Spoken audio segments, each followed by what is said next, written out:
A half-century ago, about an hour before sunrise, the earth under the San Fernando Valley shuddered for a full 12 seconds. Freeway interchanges collapsed. Buildings shifted off their foundations. Water had to be diverted from a crippled dam to avoid a deadly flood. Nearly 80,000 residents evacuated their homes.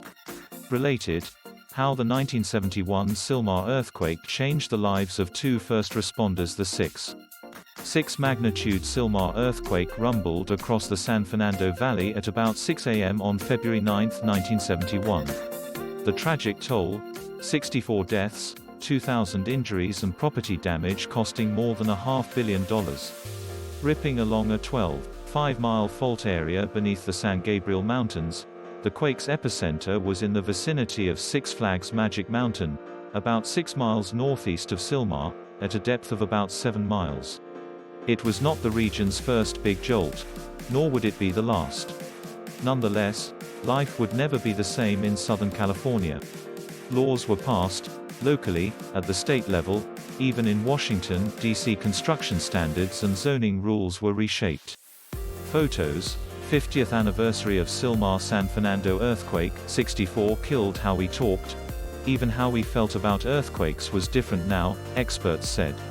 Lucy Jones, the founder of the Dr. Lucy Jones Center for Science and Society and research associate at the Seismological Laboratory of Caltech, said prior to the 1971 quake, the attitude of California officials was not talk about earthquakes because that would discourage people from moving here.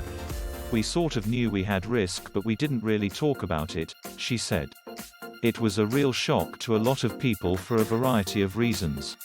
The tremor was felt for 300 miles along the Southern California coastal region and as far inland as Las Vegas.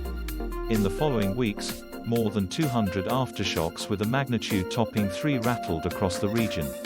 This was not a natural event the population could ignore. Back to normal never happened, many say.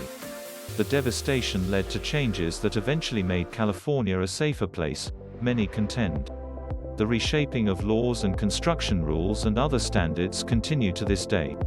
The Sylmar quake was a wake-up call to the state, said Steve Bohlen, the acting state geologist of California and head of the California Geological Survey.